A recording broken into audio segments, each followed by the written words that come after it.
always been an interest to me. And since I became vegan, I struggle with style-conscious choices. So I decided to head to downtown LA and meet Emmanuelle Rienda, first ever vegan fashion stylist, and learn more about what has become much more than a trend.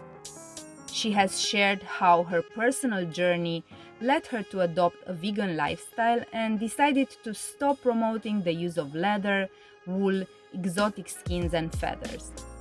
After discovering a new wave of vegan fashion designers, her vision led her to launch the first ever vegan fashion week. Now, Emmanuelle is the top vegan fashion expert in the world, as well as a trendsetter and expert in the world of design and production. Yeah, so I was, searching online and looking for vegan fashion, and then I see the first vegan fashion week was here in LA in February, and then I see your name. So this is how I got in contact with you, and wow, this is great news that there is a vegan fashion week. Yes, Yeah. So it started really quickly. What happened and how I met Decia also is because after owning a fashion showroom for many years in the California Market Center, which is in the fashion district of Los Angeles, I came to personal realizations on my personal journey. I became from vegetarian for many years to vegan. I connected to veganism after educating myself and looking into the industry a little bit better.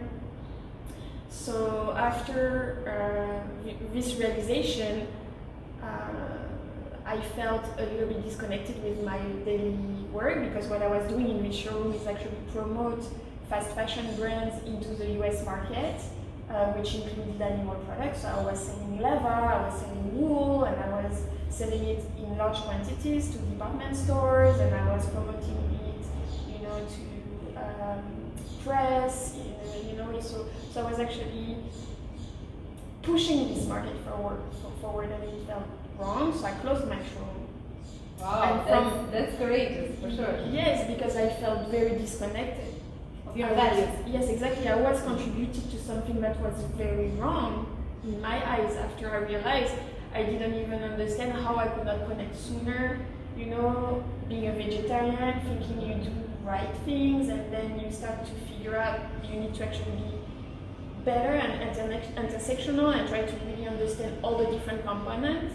So it's still a journey. It takes many years. Like, I'm still not perfect, and I'm still not a perfect vegan, and it will never happen. Probably no one Yes. is, and there are like steps that you need to take like day by day. But I believe that any choice you make in this direction, it's a good choice, and it will help overall. But I'm very curious because you work in the fashion industry, and taking this path. How did that affect your relationship with, with all your coworkers and all the other people that are working in the fashion industry and brands that maybe kind of like, let's say, they don't share the same values? Yes, so it was a little bit difficult, especially for the brands I represented for a long time, because I came across very suddenly, I said, I'm sorry, I'm closing my showroom, it doesn't work anymore.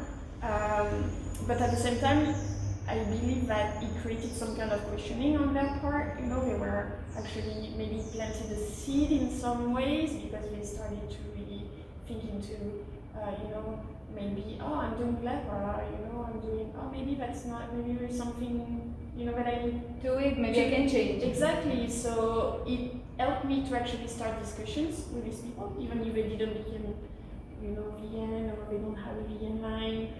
At least the conversation is starting, So yes, it was difficult financially, it was difficult emotionally, because this is all I knew.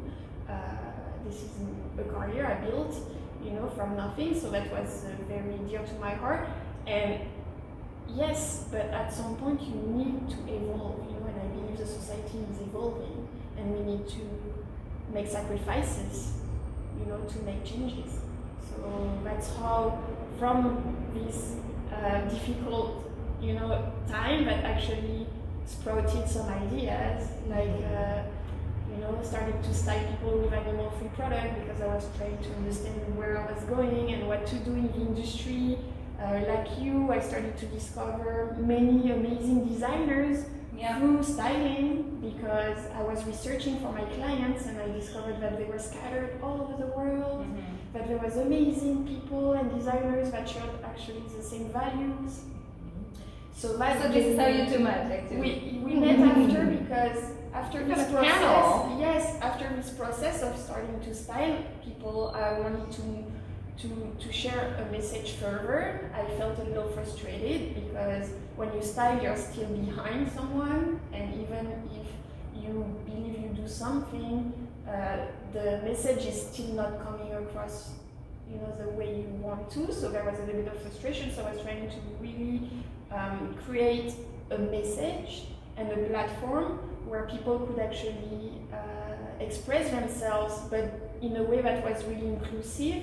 And I didn't want to invite the people with the same opinions. It was really important to me to invite people with different values, different backgrounds, and really try to create debates, because I do believe that in our society, debates and discussions, even when people don't agree, is positive, because we all raise questions and we all, try to adapt our thinking and evolve.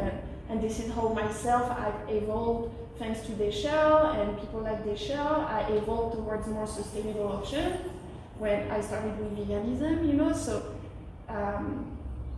this is how we met. We met with the Future of Fashion Conference and with debates that we created at the root of industry, because we went to LA Textile, which is the biggest sourcing trade show in the West Coast, to discuss with designers before they actually start their creative process. Before they create, Here in America, I have a feeling that the industry is so much more evolved when it comes to sustainability and environmentally friendly fashion. Because you come from some places, of course, some places. But that's just my feeling. Like it's more evolved here, more focus on that. But you come from France. Yes. So how do you see the comparison between the markets? So it's really interesting, because as a French person, as Italy, the same way, we come from big fashion houses that have been craftsmen forever and work with leather goods, we have Louis Vuitton, and we have all these brands like Hermes that is using silk. This is part of our culture, so I believe it's very hard to change things right now in France because of our history and the fact that we are, supposed to be the biggest fashion destination in the world.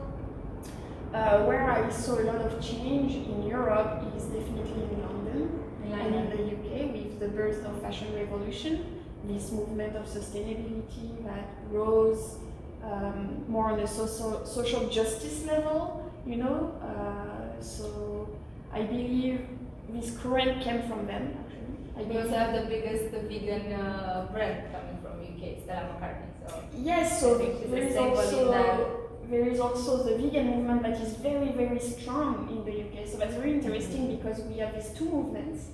We have the sustainable fashion and we have the vegan fashion, and there is still a discussion to have here, because and we need to learn on both sides, because sustainable fashion, for example, still believe that the use of animal products is okay.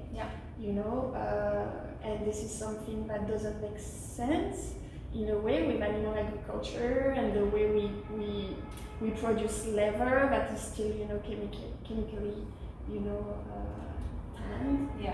So there is a lot of issues with the leather, not only with the animals, but also with the people that work this leather and the conditions they do that. I know some people are promoting healthy leather, which is fine, because I think leather, leather that is not chemically tan, that is actually vegetable tan, so there is options that are actually arising, which is, I'm not against, because still society is complicated. This is a place that is very, very, we need to have different options and people talking and coming up with different options, and maybe, we are all going to help each other, to create solutions that are fully efficient and good for every species and everybody. Exactly, and I so really it's a believe process, But what I'm saying is that yes, this discussion still needs to happen in the sustainable way about the animal products and the way we use animal products.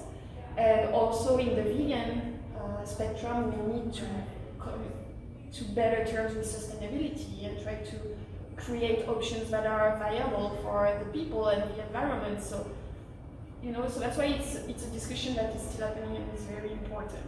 To me, sustainable fashion is not the same as vegan fashion, but we need to work together for the future of the people, the planet, and the animals too.